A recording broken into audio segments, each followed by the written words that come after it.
Welcome to Sarika on Mic.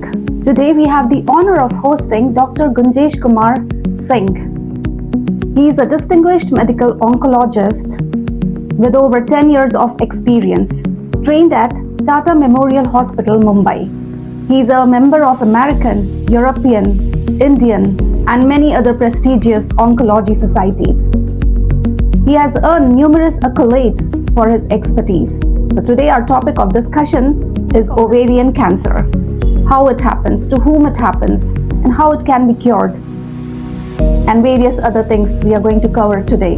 So let's dive into an insightful conversation with him today. Sarika on Mic. Welcome to Sarika on Mic. Today we have our honorable guest, Dr. Gunjesh Kumar Singh. He specializes in chemotherapy, immunotherapy, targeted therapy, hormonal therapy, and treatments, blood, breast, neck and head, gastrointestinal, almost all cancers, yes. Urogenital, gynecological, all these treatments. Thank you so much for the introduction. You're welcome. I would like to ask, medical science is like a very wide field, and I was told, based on examination and based on the marks that you all score, you all are given the division. So can you please tell us, our viewer, about your journey? So medical science, correct, ma'am. Yeah. So as you told, that medical science is a vast field, and I've started my journey in medical science in 2007. Okay. So during my schooling only, I thought that I have to do and I have to opt for this medical field. So after schooling, I went to coaching centers and then prepared for the MBBS examination. Then I took an MBBS admission in 2007 and passed MBBS degree in 2013.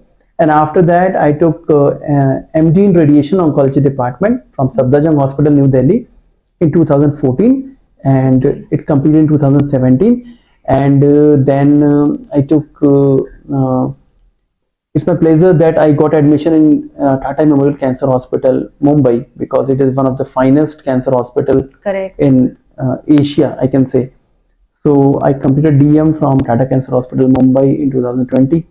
And since then I am practicing oncology in Ranchi, and almost 4 years has passed. Okay. And I am practicing in Ranchi. That's a long journey. And almost doctors have to study a lot. Yes, almost 13 years of study. And after that, the doctor is now I am able to earn for my family after 13 years of this thing. Correct. You have to give so much time to give service to the society. Correct. Yeah, I can understand. And doctor, because I have undergone through this advanced ovarian cancer, and you have been my medical oncologist. Yes. तो चूंकि topic तो cancer का बहुत बड़ा है, बहुत vast है, पर मैं आज स्पेसिफिक ओवेरियन कैंसर चूज कर रही हूँ, और ताकि हम अपने व्यूवर्स को शिक्षित कर सके इस बारे में, क्योंकि मैं खुद जब गूगल करती थी तो मुझे बहुत कम इन्फॉर्मेशन मिलता था ओवेरियन कैंसर। बाकी सारे कैंसर्स के तो मिल भी जाते हैं, मगर इसके बारे में बहुत कम मिलता था। जी। तो मैं वही पूछना चाहूंगी कि ओवेरियन कैंसर के बारे में इतने लेट में ही, एडवांस स्टेज में ही क्यों पता चलता है, पहले क्यों नहीं डिटेक्ट हो पाता है ये? जैसे मैम सारे कैंसर्स, जो जितने भी कैंसर हैं, सारे कैंसर के जो सिम्टम्स हैं वो बिल्कुल स्पेसिफिक हो सकते हैं, अलग हो सकते हैं। लाइक अगर हम बात करें मुंह के कैंसर का, तो उसमें हमें ऊपर से दिख जाएगा कि मेरे को अल्सर हो रहा है टंग में या ओरल कैविटी में, लिप्स में, तो हम इजीली डॉक्टर के पास जा सकते हैं और अपना ट्रीटमेंट जल्दी शुरू करा सकते हैं, क्योंकि ओवरी हमारे पेट के अंदर होता है। कई बार ओवेरियन कैंसर का सिम्टम स्पेसिफिकली नहीं होता है, जनरलाइज्ड होता है। यानी कि आप अगर खुद का सिम्टम अगर आप याद करेंगे तो शुरुआत में ड्रैगिंग पेन, भारीपन रहना, भूख में कमी, वेट लॉस होना, ये सारे कॉन्स्टिपेशन रहना, ये सारा जो है वो जनरलाइज सिम्टम पेशेंट को शुरू होते हैं।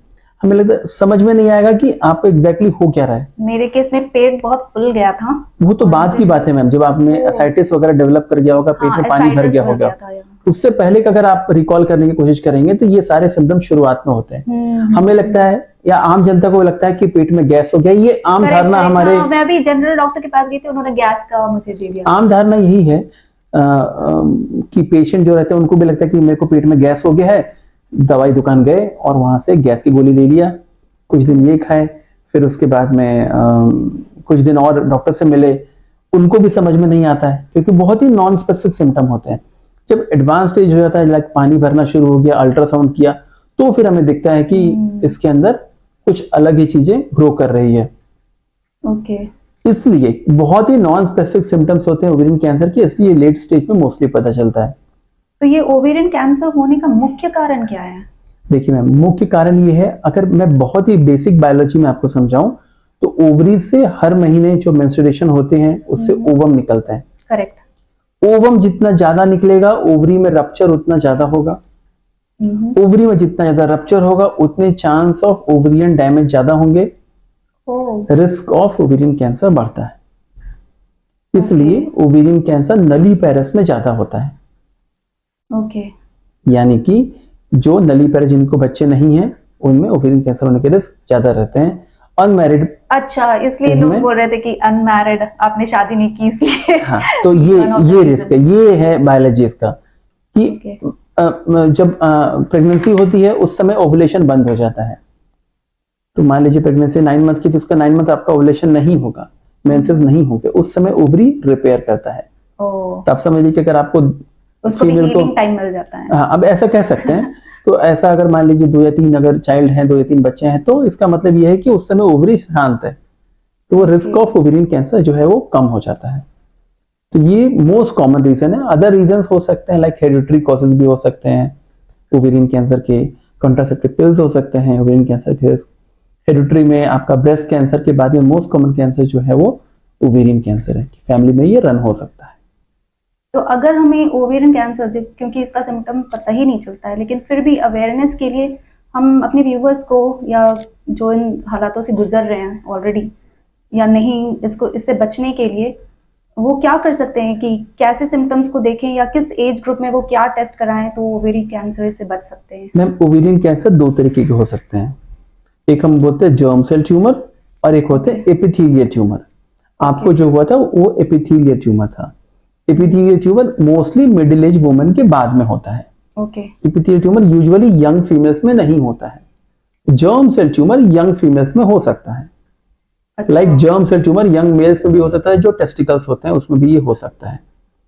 दोनों के सिम्टम बिल्कुल अलग होते हैं। Germ cell tumour usually pain abdomen के साथ में, पेशेंट जो रहेंगे फीमेल रहेगी वो पेन के साथ में कंप्लेन करेगी। लेकिन जो एपिथेलियल ट्यूमर होगा जैसे आपको हुआ था, उसमें वही ड्रैगिंग सेंसेशन, जनरलाइज, जो बहुत ही नॉन स्पेसिफिक से सिम्टम्स होंगे। अगर ऐसे सिम्टम्स किसी को भी बहुत समय तक रह रहे हैं तो बेसिक रहेगा आप एक बेसिक अल्ट्रासाउंड करा के चेक कर लें। गॉल ब्लैडर का कैंसर भी इस तरीके से प्रेजेंट कर सकता है। बहुत ही dragging sensation pain, dull aching pain, decrease in appetite, constipation, gaseous distension, आपको लगेगा गैस फॉर्म हो रहा है, इनडाइजेशन, ये सारे फीचर्स हो सकते हैं। लॉन्ग टर्म अगर रह रहा है 10 दिन, 15 दिन, 1 महीना, बेटर है कि आप एक अल्ट्रासाउंड कराकर CA 125 करा करके देख सकते हैं, जिससे हमें एक आइडिया लग जाएगा कि ओवेरियन कैंसर है या नहीं है। और ये पीरियड इरेगुलर भी होते हैं तो उसमें भी चांसेस हैं क्या? अनलाइकली मैम, पीरियड से इसका कोई रिलेशन नहीं है। इरेगुलर पीरियड से इसका कोई रिलेशन नहीं है। कोई रिलेशन नहीं है। ओके, क्योंकि मुझे लग रहा था मुझे थायराइड भी है, तो नहीं मैम, इससे कोई रिलेशन नहीं है। बेसिकली वही है, ovarian cancer and breast cancer दोनों ही कैंसर हार्मोन से रिलेटेड हैं। जिस तरीके से मैंने आपको बताया कि ओवेरियन कैंसर बार बार ओवुलेशन होने की वजह से हो सकता है, वैसे ही ब्रेस्ट कैंसर भी बार बार ओवुलेशन होने की वजह से हो सकता है। फिर से मैं बायोलॉजी बताता हूँ। ओवुलेशन के समय या फिर मेंसेस के समय ईस्ट्रोजन जो फीमेल्स में एक हार्मोन होता है, वो उसका सर्ज होता है, बढ़ता है वो। जितनी बार ईस्ट्रोजन का एक्सपोजर ज्यादा होगा बॉडी में, उतनी बार ब्रेस्ट कैंसर का रिस्क बढ़ेगा। अगेन ब्रेस्ट कैंसर नली पैरस, यानी कि जिनको बच्चे नहीं है, unmarried, non feeding, non breast feeding जो फीमेल्स होते हैं उसमें होने का रिस्क रहता है। आप ब्रेस्ट फीडिंग करती हैं, ड्यूरिंग ब्रेस्ट फीडिंग भी आपका ओवुलेशन नहीं होता है, ईस्ट्रोजन डाउन रहता है, तो रिस्क ऑफ ब्रेस्ट कैंसर भी कम हो जाता है। तो these are hormone dependent cancer. Similarly males में प्रोस्टेट कैंसर हार्मोन डिपेंडेंट है। तो जैसे हाँ, वो टेस्टोस्टेरोन की वजह से होता है। जैसे मैं अभी एज मेरी 35 ईयर्स है, तो मैं को अभी प्रोस्टेट कैंसर का रिस्क नहीं है, लेकिन जैसे ही मेरी एज बढ़ेगी 60 ईयर्स एंड एबव, इसका मतलब 60 साल मेरे को बॉडी को एक्सपोजर मिला है टेस्टोस्टेरोन का, देन मेरा प्रोस्टेट कैंसर होने का रिस्क बढ़ जाता है। अच्छा, ठीक है। तो मेरे दिमाग में था, क्योंकि मैं अपने साथ देखी थी 20 इयर्स बंदी को भी एसाइटिस भर गए थे और ओवेरियन कैंसर का, तो मुझे लगा इतनी यंग है और उसको भी कैसे हो गया। यूजुअली मैम, हाँ वही मैं बोल रहा हूँ कि यूजुअली यंग फीमेल्स में जर्म सेल ट्यूमर काफी कॉमन होता है जो इस तरीके से प्रेजेंट कर सकता है, और आपकी जैसे या मिडिल एज या फिर ओल्ड लेडी में इपिथेलियल ट्यूमर ज्यादा कॉमन होता है। जर्म सेल ट्यूमर में यूजुअली हम लोग सर्जरी नहीं करते, ओनली कीमोथेरेपी से ही वो ठीक हो जाता है। यस, इपिथेलियल ट्यूमर में surgery is the integral part, उसमें सर्जरी करने की जरूरत पड़ती है। ओके, तो जैसे इस ओवरी कैंसर से बचने के लिए आप ये कह सकते हैं कि एक सर्टेन पीरियड ऑफ टाइम या सर्टेन एज के बाद हर साल आप अल्ट्रासाउंड करा ही लो सेफ साइड? नहीं मैम, वो बचना नहीं हुआ ना, वो तो स्क्रीनिंग हो गया।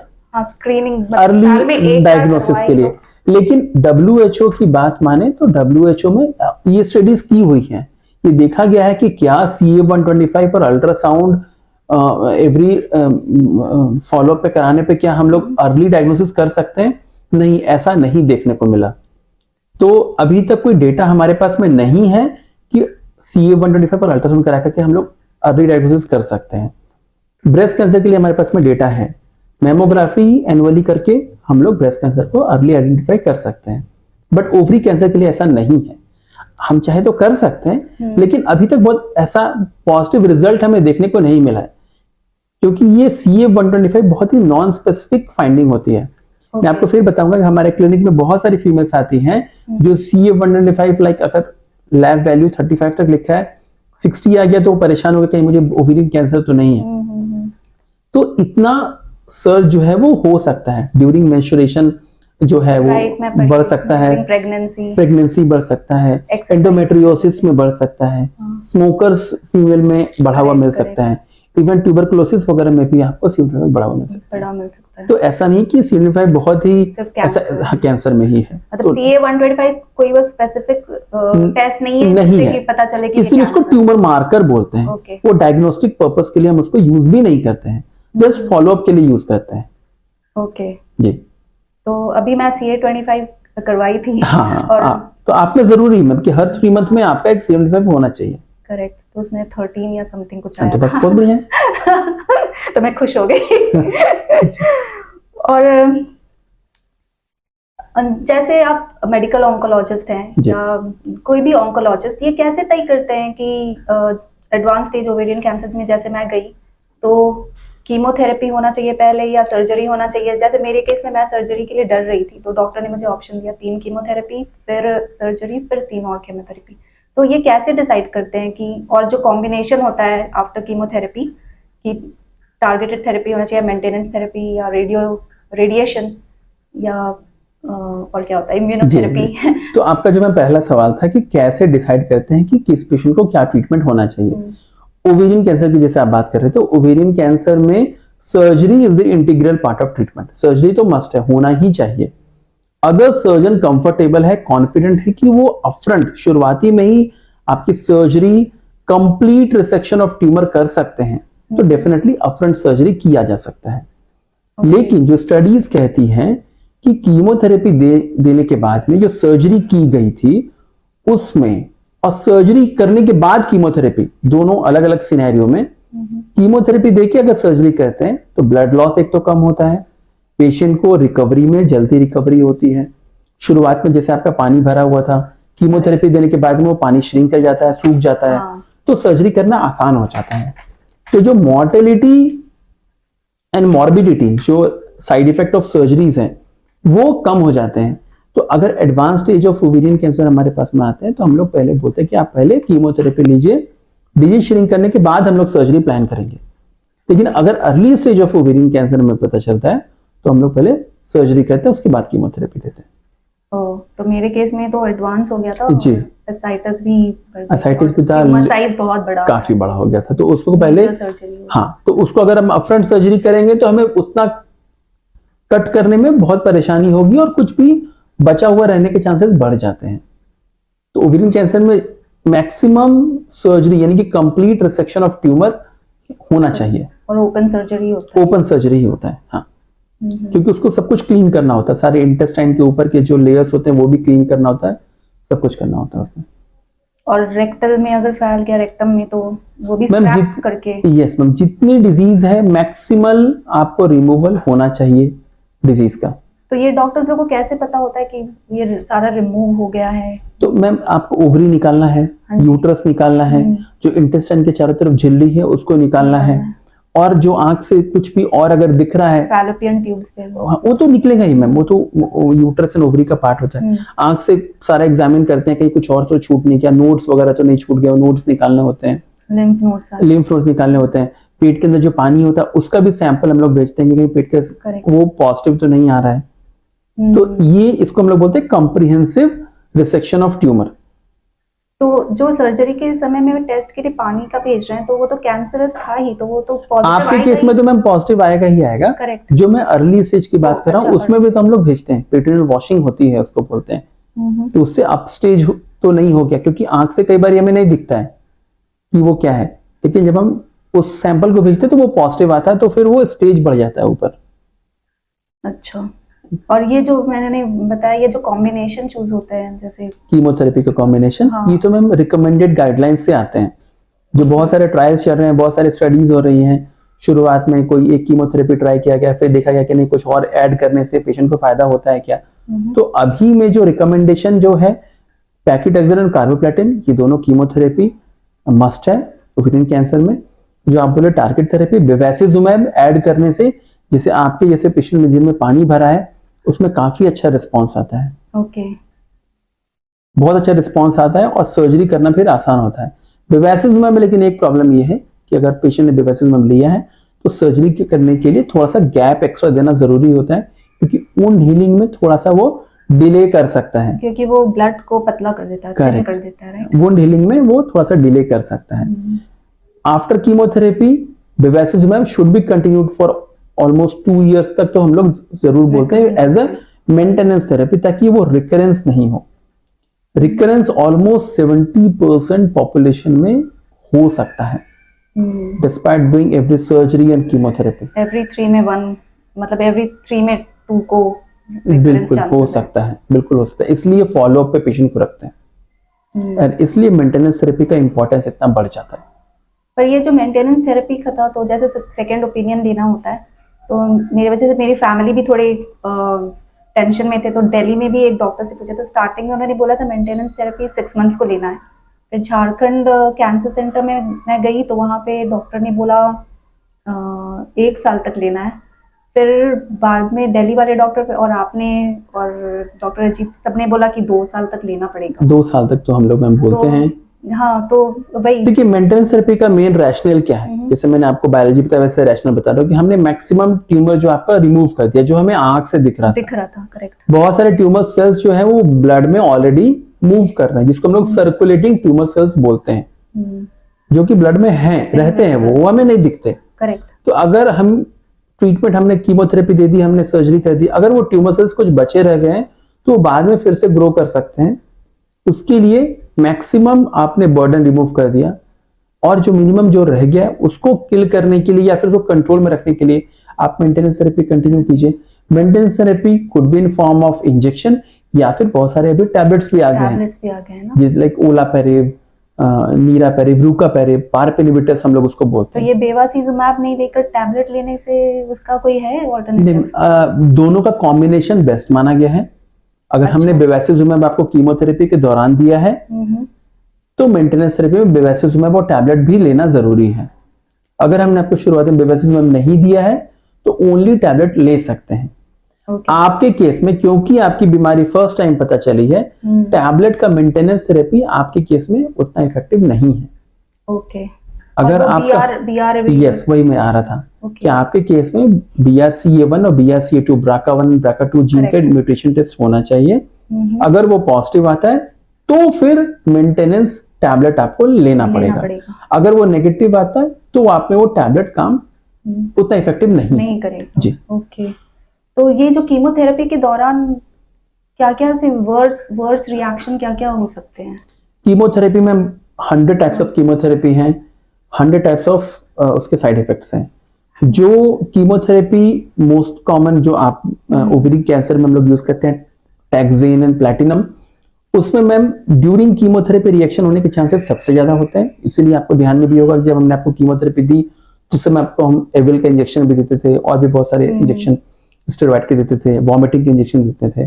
तो कीमोथेरेपी से वॉमिटिंग हो सकती है, आपकी कीमोथेरेपी से रिएक्शन हो सकते हैं, लाइक ठंड लग सकती है, कंपन हो सकती है, तो ये सब हो सकता है। सांस में किसी को प्रॉब्लम हो सकती है, वेट लॉस तो बात की है मैम। ड्यूरिंग कीमोथेरेपी ये सब प्रॉब्लम है। कीमोथेरेपी लेने के बाद में ब्लड में कमी आ सकती है, वेट लॉस, कॉन्स्टिपेशन, किसी को डायरिया, इन्फेक्शन, ये सारा कुछ हो सकता है। हेयर का चले जाना तो और सलाइवरी ग्लैंड में बहुत सलाइवा मेरा बढ़ जाता था एवरी 1 मिनट। बिल्कुल सही, बिल्कुल सही। तो अभी मैम क्या है कि कीमोथेरेपी से पहले इतने सारे इंजेक्शंस जो हम लोग एहतियात के तौर पे देते हैं वॉमिटिंग के लिए, रिएक्शन के लिए, तो ये सारे साइड इफेक्ट्स जो हो गए हैं वो काफी कम हो गए हैं। आप खुद भी देखें कि ये मोस्टली आपको उतना मेजर साइड इफेक्ट कीमोथेरेपी ने नहीं किया होगा अपार्ट फ्रॉम हेयर लॉस। तो वैसा कोई लाइफ थ्रेटनिंग साइड इफेक्ट तो नहीं होता है। तो मुझे लगता है कि आपकी तरफ से मैसेज ये भी जाना चाहिए लोगों की, इतना जो डेडली हम लोग कीमोथेरेपी को समझते हैं उतना डेडली तो नहीं होता है। 10 दिन तक थोड़ा ज्यादा ये रहता है क्योंकि वो मुंह बिल्कुल कड़वा हो जाता है। आई थिंक उसको कीमो मेटल माउथ या कीमो माउथ, हाँ, थोड़ा सा वो अल्टर टेस्ट होता है, थोड़ा लो हो जाते हैं, लो ऑन एनर्जी उठने, हाँ वो तो होता है, कमजोरी बहुत हो जाता है, कमजोरी काफी हो जाती है। मेरे लिए खुशी की बात थी तो जब मेरी बाल गई थी तो मैं हमेशा से एक बार टकली होना चाहती थी तो मेरे बाल काफी खराब हो रहे थे तो मैं अपनी माँ को बोलती भी थी। मैं माउंटेन्स हिमाचल में चली गई थी, मैं बोलती थी मेरे बाल जो है कैंसर पेशेंट्स की तरह झड़ते हैं, ऐसे करो तो मुट्ठी में बाल आ जाते हैं। तो मैं करती हूँ यहाँ तो ऐसी कैप में लगा के रखती हूँ दिन भर, मैं ऐसा करती हूँ, मैं बॉल्ड हो जाती हूँ। तो मैंने अपनी माँ को कहा था मगर मुझे मालूम नहीं था कि ये बात सच हो जाएगा बाद में तो जब बाल बहुत जाने लगे तो मैंने सबसे पहले अपने भैया को कहा अरे नाई को बुलाओ और मेरे बाल निकलवा दो नए बाल बहुत अच्छे वाले आएंगे शायद।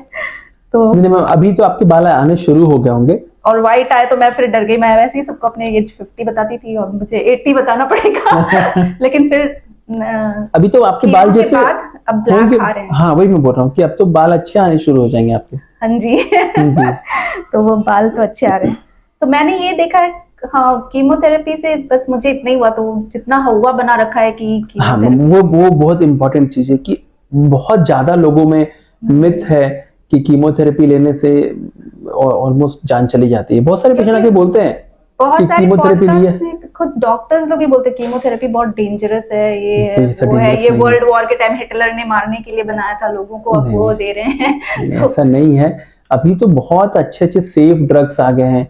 इवन जो मैं आपको बात कर रहा था कि रिएक्शन होने का, बहुत सारे टैक्सेंस ऐसे आ गए जिसमें रिएक्शन नहीं होता। तो नए नए मॉलिक्यूल्स ऐसे आ गए जिसमें रिएक्शन के चांसेस बहुत कम हो गए हैं, साइड इफेक्ट काफी कम हो गए। हम लोग पोस्ट कीमोथेरेपी ग्रोथ फैक्टर्स देते हैं जिससे इन्फेक्शन के रिस्क कम हो जाते हैं। ब्लड काउंट्स नहीं ड्रॉप करेंगे, इसके लिए भी दवाइयां हैं। अच्छा, तो वो बहुत महंगे दवाई होंगी? नहीं, बहुत महंगी दवाइयां नहीं है मैम। आप याद होगा कि कीमोथेरेपी के बाद में आपको हम इंजेक्शन भी देते थे जो कि 1 दिन के बाद आपको स्किन में लेना होता था। हाँ। तो वो भी अंडर गवर्नमेंट स्कीम अवेलेबल है। ओके। वो आपके WBC काउंट को ड्रॉप नहीं होने देता है, जिससे इन्फेक्शन का रिस्क है वो कम हो जाता है। ओके, हाँ वो तो है। तो आयुष्मान के अंदर वो कवर्ड है, वो आयुष्मान के अंदर ही दवाइयां कवर्ड है। करेक्ट। तो मैंने देखा क्योंकि मेरे साथ जो पेशेंट्स थे वो लोग 10 कीमो जो ले चुके थे उनको कभी जॉन्डिस हो जाता था तो कभी निमोनिया हो जाता था, वो खुद बताते थे। तो वो ओवेरियन कैंसर से तो नहीं सफर कर रहे थे, मगर वो ब्लड कैंसर या कुछ different cancer, colon cancer something था, जिनको 10 कीमोस लगे थे, वो बिल्कुल स्केलेटन हो गए हैं, पूरा आईज येलो हो गए हैं। वो तो सारे में गॉल ब्लैडर वाले कैंसर जो होते हैं ना, वो काफी डेडली कैंसर होता है गॉल ब्लैडर कैंसर। अगर वो स्टेज 4 गॉल ब्लैडर कैंसर हमें मोस्टली पता चलता है तो survival is very poor, almost 1.5 to 2 years के आसपास ही रहता है। वैसे पेशेंट टर्मिनल स्टेज में हमारे पास में जॉन्डिस लेकर के आते हैं, क्योंकि जो बाइल एक्सक्रीशन का रास्ता वो गॉल ब्लैडर के होके ही निकलता है। डिजीज इतनी बड़ी रहती है कि वो बाइल इंटेस्टाइन तक पहुंचता ही नहीं है, बाइल बनता है और वो सीधा ब्लड में चला जाता है और वो जॉन्डिस क्रिएट करता है। तो उसको हम लोग बोलते हैं ऑब्स्ट्रक्टिव जॉन्डिस, यानी कि कैंसर ने बाइल का रास्ता को ही ब्लॉक कर दिया जी। तो वो सारे पेशेंट उस तरीके के होते हैं जॉन्डिस लेकर आने वाले। तो आपने इतने सारे जो ट्रीटमेंट्स किए हैं, तो कीमोथेरेपी के दौरान बहुत से डेथ्स भी हो जाते हैं, राइट? दौरान तो नहीं मैम, लेकिन कीमोथेरेपी की वजह से लेस देन 1%, मैं बोलूंगा लेस देन 1% क्या, लेस देन 0.5% लीथल रेट है। कीमोथेरेपी इतना सेफ है, मतलब 200 में से भी एक पेशेंट पता नहीं कीमोथेरेपी के साइड इफेक्ट्स है, तो मैं अभी रिसेंटली किसी को भी डेथ होते हुए नहीं देखा हूँ। कीमोथेरेपी के कॉम्प्लिकेशंस है। ओके जी, तो इतना अच्छे से मैनेजेबल है ये पोस्ट कीमोथेरेपी के कॉम्प्लिकेशंस, आसानी से मैनेजेबल है। अच्छा, तो जैसे मैं हॉस्पिटल में देखती थी बहुत से पेशेंट्स का ड्यूरिंग द ट्रीटमेंट वो लोग चल बसते थे, तो मुझे लगा कीमोथेरेपी नहीं, chemotherapy no no no no, उनका डिजीज, एडवांस डिजीज जो है उनका, वो था रीजन फॉर देयर डिमाइस। तो और डॉक्टर लोग ऐसे जैसे ऑन्कोलॉजिस्ट है, वो कब डिसाइड करते हैं कि कीमोथेरेपी देने के बावजूद भी अगर कुछ असर नहीं कर रहा है तो नहीं, तो कीमोथेरेपी स्टॉप करने के लिए कब तो हम जब देखते हैं पेशेंट को कि पेशेंट काफी वीक हो चुके हैं, पेशेंट खुद से भी अगर वॉक नहीं कर पा रहे हैं, तो इसका मतलब कि उनकी बॉडी फिट नहीं है टू एक्सेप्ट कीमोथेरेपी। उस कंडीशन में हम लोग फर्दर कीमोथेरेपी नहीं देते हैं। तो पेशेंट का general condition is very important to decide further treatment देना है या नहीं देना है। अगर हमें लगता है रिस्क वर्सेस बेनिफिट, हम हमेशा जज करते हैं, हमें लगता है कि रिस्क अगर ज्यादा है, बेनिफिट कम हमें लग रहा है, तो हम लोग फर्दर ट्रीटमेंट नहीं देते हैं, only supportive care. Okay, yes, तो टर्मिनल पेशेंट्स में हमारा क्वालिटी ऑफ जो लाइफ है वो इंपॉर्टेंट गोल हो जाता है मैनेज कर, मतलब मैटर करता है हमारे लिए। ऐसा नहीं कि कीमोथेरेपी देके मैं उसकी और क्वालिटी ऑफ लाइफ को खराब करूं। ओवेरियन कैंसर जो होते हैं बेसिकली जैसे एडवांस स्टेज में ही पता चलता है जी। तो इंडिया में या रांची में इसके सर्वाइवल रेट क्या है? आप तो इतना इलाज करते हैं। नहीं मैम, ओवेरियन कैंसर का सर्वाइवल रेट काफी अच्छा है, काफी अच्छा ऐसा है। नहीं कि मैं आप सामने बैठे इसलिए मैं ऐसा बोल रहा हूँ। इवन इन एडवांस स्टेज में, जैसे कि हम कैंसर को स्टेज 1 2 3 4 में बांटते हैं, ओवेरियन कैंसर को हम स्टेज 4A B C में बांटते हैं। ओके, तो अगर वो एडवांस स्टेज में अगर 4A तक भी है, लाइक अगर पेट में पानी भर गया, इवन लंग्स में भी पानी चला गया, उस केस में भी हम लोग पेशेंट को बोल सकते हैं कि आप कीमोथेरेपी लीजिए, हम आपकी सर्जरी करेंगे, आप ठीक हो सकते हैं। ओके, जैसे कि आपने किया गया कि intention of treatment was to cure your disease. Correct correct. तो हमारा इंटेंट था कि आपको क्योर करने का, मैक्सिमम ट्यूमर को रिमूव कर देने का। तो even in advance stage of other cancer में ऐसा नहीं है, बट ओवेरियन कैंसर में और जर्म सेल ट्यूमर में ऐसा है कि अगर एडवांस स्टेज में भी है तो इंटेंशन क्योर का रहता है। अगर बीमारी लिवर के अंदर में चली गई है या लंग्स के अंदर में चली गई जिसकी सर्जरी पॉसिबल नहीं हुआ है, मेटास्टेटिस में तब भी हुआ जब एसाइटिस में पानी, मतलब पेट में पानी भर गया या लंग्स में पानी भर गया, तब भी मेटास्टेटिस हो गया। लेकिन तब भी उसको हम लोग क्योर के तरीके से करते हैं। लेकिन अगर वो लंग्स के अंदर चला गया, लिवर के अंदर चला गया या ब्रेन में चला गया जहां पे हम सर्जरी नहीं कर सकते, तो फिर उसको हम लोग पैलेटिव मान लेते हैं। तो वही मेरा कहना है कि even in advance stage of ovarian cancer with, because हमारे पास में बहुत सारे target therapies, maintenance therapies available हैं, तो सर्वाइवल बहुत अच्छी हो गई है। जो प्रोग्रेशन फ्री सर्वाइवल जिसको हम लोग बोलते हैं कि डिजीज को हमने रिमूव कर दिया, वापस आने की संभावना विथ मेंटेनेंस थेरेपी ऑलमोस्ट 1/4 हो जाती है। ओके, सो इतना अच्छा सर्वाइवल अभी हो गया है ओवेरियन कैंसर का। क्योंकि जब मैं गई थी फर्स्ट टाइम तो कोई जूनियर डॉक्टर होंगे, उन्होंने कहा कि 1 साल तक जीना है। ऐसा तो बिल्कुल नहीं है। तो मैं फिर बहुत गूगल करी, वैसे इन्फॉर्मेशन बहुत कम मिलता था। तो एक गूगल में दिखाया था कि एक लेडी है फॉरेनर अगेन, वो 16 इयर्स मैक्सिमम सर्वाइव की थी। तो मैंने कहा कि मैं 20 इयर्स करके दिखाऊंगी। इसलिए मैं बार बार आपसे पूछती थी कितने सर्वाइव कर सकते हैं, कितना सर्वाइव। तब आपने बोला कि अभी मैं एक पेशेंट का आपने एग्जांपल दिया, 3.5 साल शायद है, वो है अभी। तो मैं खुश हो गई, थोड़ा पॉजिटिव कहीं से सुनने को मिला। तो तो कहीं से नेगेटिव कुछ आए तो फिर दिमाग नेगेटिव। नहीं, मुझे लगता है कि सारे पेशेंट अलग होते हैं, सारे पेशेंट स्पेसिफिक होते हैं, हम जनरलाइज नहीं कर सकते कि ऐसा है। लेकिन हाँ, एक जनरलाइज टर्म में ओवेरियन कैंसर का आउटकम पहले से काफी अच्छा हो गया। ओके। तो डॉक्टर, तो आप हमारे व्यूअर को कोई मैसेज बताना चाहेंगे कि ये जो ओवेरियन कैंसर है आफ्टर ट्रीटमेंट मतलब आफ्टर कीमो एंड सर्जरी, वो कैसे मेंटेन करे कि फिर रिकरेंस ना हो? Maintenance therapy. ओके। और And डाइट follow में up। कुछ कंट्रोल? डाइट का तो मैं बहुत इंपॉर्टेंट इसलिए भी मैं बोलूंगा क्योंकि एक तो प्रिवेंशन ऑफ कैंसर के लिए भी डाइट इंपॉर्टेंट है। करेक्ट। जैसे मैं खुद डॉक्टर हूँ, आपसे मेरी बात हो रही थी कि मैं अभी तक लंच नहीं किया हूँ, तो हम लोग नहीं फॉलो कर पाते हैं वैसा, ब्रेकफास्ट भी प्रॉपर नहीं कर पाते हैं। तो हम लोग थियोरेटिकली बात तो करते हैं कि हमें ये करना चाहिए, हमें ये होना चाहिए, लेकिन कई बार हम उसको फॉलो नहीं कर पाते हैं। लेकिन फिर भी जितना पॉसिबल हो पाए जो है हेल्दी डाइट लेने का, रिफाइंड फूड्स अवॉइड करने का। करेक्ट। हाँ, जो हम लोग मैदा और ये बर्गर पिज्जा वगैरह करते हैं तो उसको अवॉइड कीजिए। स्टमक कैंसर का रिस्क बहुत बढ़ गया है, केसेस काफी ज्यादा हो गए, यंग पेशेंट्स में कोलन कैंसर आ रहे हैं जो कि पहले नहीं आते थे। राइट। तो डेफिनेटली ये लाइफस्टाइल चेंज होने से हुआ है। अल्कोहल, स्मोकिंग, गुटखा, पान मसाला, डेफिनेटली ये सब हार्मफुल साइड इफेक्ट तो पहुंचा रहे हैं ना बॉडी को। मैं छोड़ दी, मैं 1 साल से चाउमीन और मोमोज नहीं खाई मैगी भी नहीं और यहाँ तक कि चाय भी छोड़ दी क्योंकि ओकेजनली चलता है मैम, लेकिन आज के डेट में क्या होगा कि हमें डेली शाम में कुछ ना कुछ ये चाहिए, तो वो हार्म तो कर रहा है हमारी बॉडी को। तो लाइफस्टाइल चेंज करना बहुत इंपॉर्टेंट है, ना कि सिर्फ कैंसर पेशेंट को after chemotherapy, even in normal population को, हमारे जैसे नॉर्मल पॉपुलेशन को भी। करेक्ट। तो जी ये बात है मैम।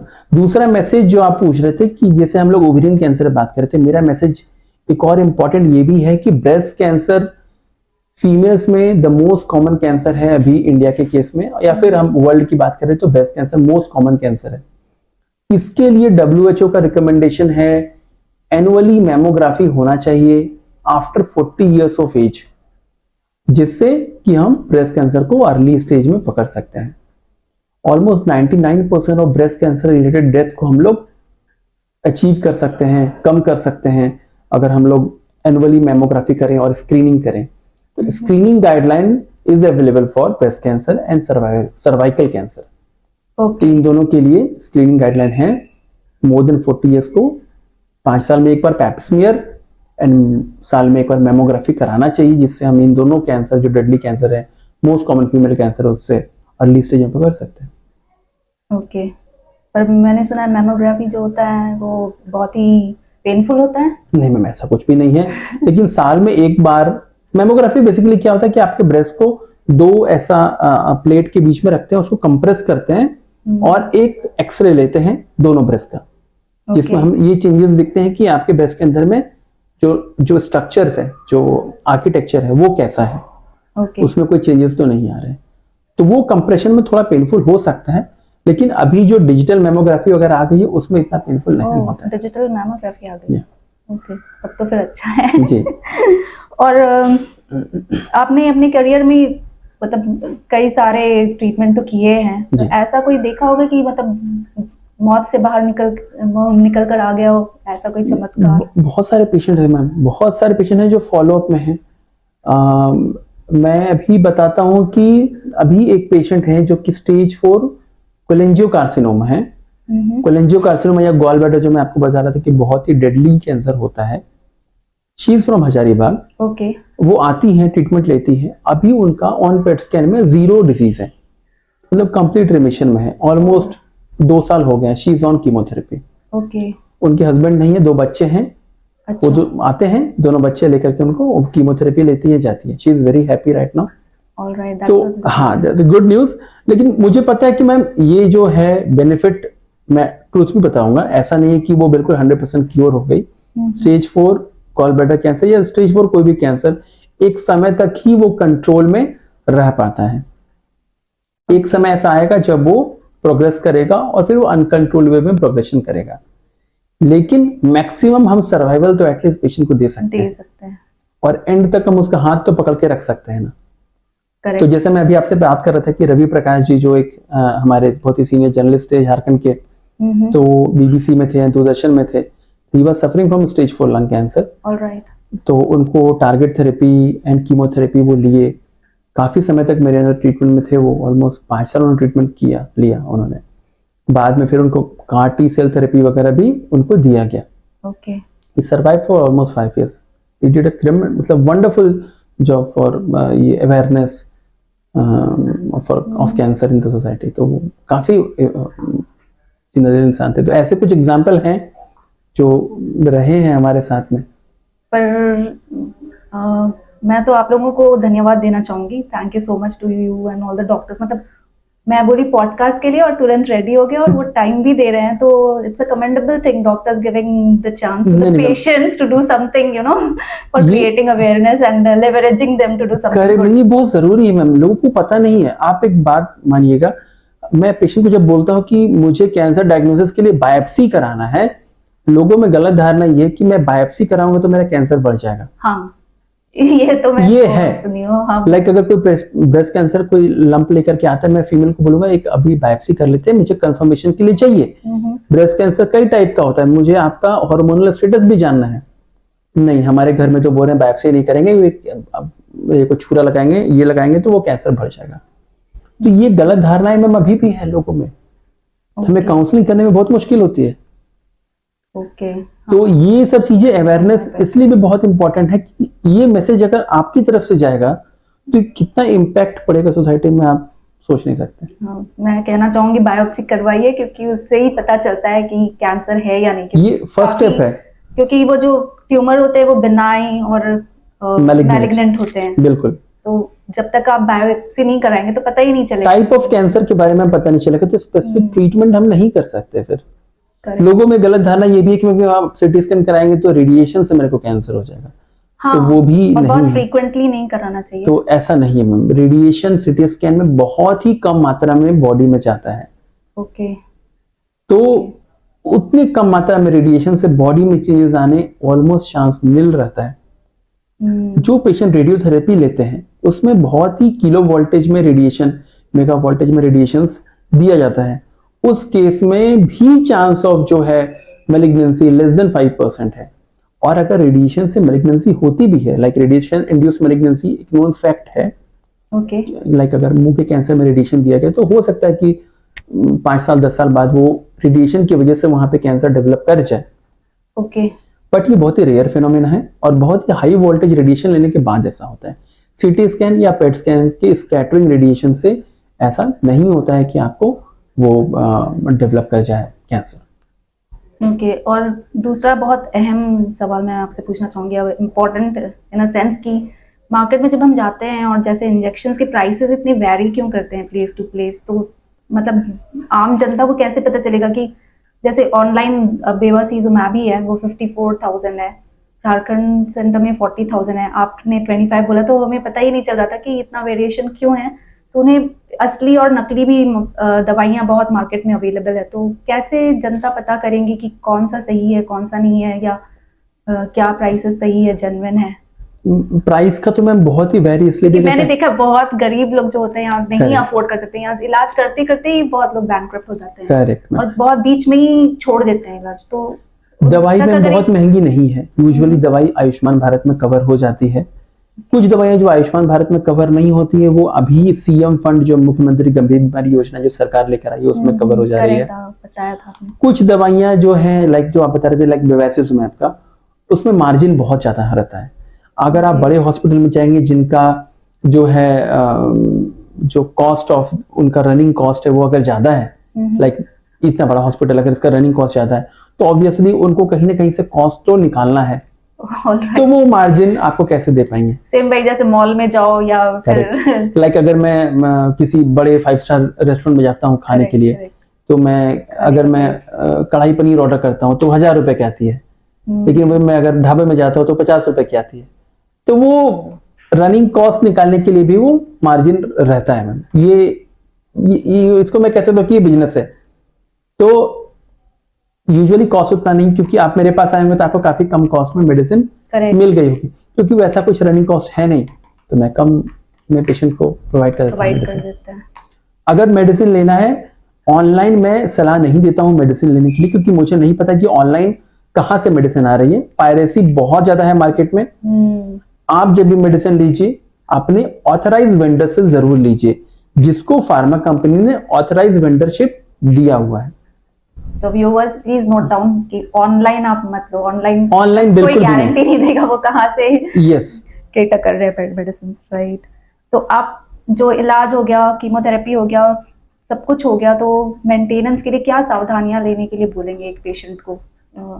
लाइक मेंटेनेंस ऑफ आप कैसे लाइफस्टाइल करेंगे, लाइफस्टाइल में क्या लाइफस्टाइल चेंजेस में लाए हैं? यस, तो लाइफस्टाइल में हेल्दी लाइफस्टाइल जो है, आप बहुत ही मैम ऐसे भी आप फिट हैं, एक्सरसाइज करने का, वॉकिंग करने का एटलीस्ट 30 मिनट्स डेली एक्सरसाइज होना चाहिए। वीक में 5 डेज तो 30 मिनट्स का मिनिमम एक्सरसाइज होना ही चाहिए। और ये बहुत लोग इम्पोर्टेंट चीज छोड़ देते हैं, एक्सरसाइज ही नहीं करते, वॉक तक नहीं करना चाहते। बिल्कुल होना चाहिए, brisk walk of 30 minutes daily होना चाहिए। हेल्दी फूड्स वेजिटेबल्स खाइए आप, है ना। जितना मैक्सिमम, हम सब कुछ तो नहीं कर सकते, मार्केट में तो इतना कुछ अवेलेबल है कि आप सब कुछ अवॉइड नहीं कर सकते, लेकिन कोशिश कीजिए कि जितना आपसे पॉसिबल है अपना हेल्दी लाइफस्टाइल मेंटेन रखने का। और दूसरी बात, जो कैंसर पेशेंट्स हैं उनको अपने सिम्टम्स के बारे में ज्ञान होना चाहिए, पता होना चाहिए कि जैसा सिम्टम उनको पहले हो रहा था, क्या रिकरेंस फिर से हो रहा है। Be vigilant. याद रखिए कि अगर कोई आप में बॉडी में चेंजेस आ रहे हैं, सिम्टम्स आ रहे हैं, तो तुरंत ही अपने डॉक्टर से मिलिए कि कहीं मुझे वापस से बीमारी आने के संकेत तो नहीं मिल रहे, ताकि वो फिर से दोबारा से इवेलुएट करवाए। तो ये सर्जरी, कीमो और टारगेटेड के बाद कितनी जल्दी दोबारा आ सकते हैं? मतलब आ सकता है, टाइमलाइन है? नहीं, ऐसा कोई टाइमलाइन नहीं के है। बाद 6 महीने ऐसा कह नहीं सकते। जितनी जल्दी आएगा इसका मतलब ये है कि आपकी जो बीमारी है वो बहुत ही पुअर प्रोग्नोसिस वाली बीमारी है, अच्छी बीमारी नहीं है। आपको बहुत ज्यादा समय उसने नहीं दिया। तो रिकरेंस अगर डिलेड हो रहा है, इसका मतलब है कि वापस से हम कीमोथेरेपी, वापस से भी हम सर्जरी भी कर सकते हैं। तो 6 महीने से कम में अगर बीमारी वापस आती है तो रिस्क है ज्यादा। अच्छा। इसका मतलब ट्रीटमेंट से बहुत अच्छा रिस्पॉन्स उसमें पेशेंट में नहीं आया। 6 महीने 1 साल के बाद अगर बीमारी वापस आती है, इसका मतलब ये है कि अभी वापस से अगर मैं ट्रीटमेंट शुरू करूंगा तो रिस्पॉन्स फिर से अच्छा आएगा। ओह, ऐसा है जी। Thank you so much doctor, आपने बहुत सारे बात हमें बताए जो हमारे व्यूअर्स को नहीं पता था, मुझे भी नहीं पता था जी। पर जाते जाते एक संदेश, स्ट्रॉन्ग सा अगर मैसेज हमारे व्यूवर्स को देना चाहें कैंसर से बचने के लिए, और सेकेंडली अगर हमारे व्यूवर्स को कोई क्वेश्चन पूछना हो तो आप तक कैसे पहुंच सकते हैं? क्या हम बिल्कुल, मेरा कॉन्टैक्ट नंबर शेयर कर सकते हैं? बिल्कुल बिल्कुल, मेरा कॉन्टैक्ट नंबर है 7070924135। ये मेरा पर्सनल नंबर है। कुछ भी अगर डाउट होता है, कुछ अगर कैंसर पेशेंट जो हैं जो कहीं ट्रीटमेंट ले रहे हैं, कुछ सेकंड ओपिनियन चाहिए, आप मुझे कांटेक्ट कर सकते हैं इस नंबर पे। स्ट्रॉन्ग मैसेज ये है, क्योंकि मैम खुद ही एक कैंसर वॉरियर है, ऑब्वियसली बहुत ही स्टेज 4 मैं कहूँगा कि एडवांस स्टेज ओवेरियन कैंसर से निकले हैं ये। तो मैसेज तो यही है कि कैंसर से बिल्कुल भी नहीं डरना है। विद ट्रीटमेंट, विद प्रेजेंट जितने हमारे पास में स्केप है, ट्रीटमेंट का स्कोप है काफ़ी सारा, उससे कैंसर को हराया जा सकता है। तो होप नहीं छोड़ना है, हमारे पास में ऑप्शंस हैं, और विजिलेंट रहना है अपनी बॉडी को लेकर के। कोई भी चेंजेस बॉडी में हो रहे हैं उसको नेग्लेक्ट नहीं करना है, अपने डॉक्टर से मिलना है आपको। मैं तो मिलती रहूंगी हम लोग तो मिलते रहेंगे। सारिका ऑन माइक की तरफ से, क्योंकि आप ही लोगों ने मुझे ये मोटिवेट किया है इस पॉडकास्ट के लिए आप लोगों को देखकर इस छोटा सा गिफ्ट है। थैंक यू सो मैं मच। नेचर लवर हूँ और बहुत बढ़िया, ग्रीनरी मुझे पसंद है, तो बहुत ही सुंदर gift. Alright, thank you so much ma'am, मैं इसको रखूंगा अपनी ओपीडी में। या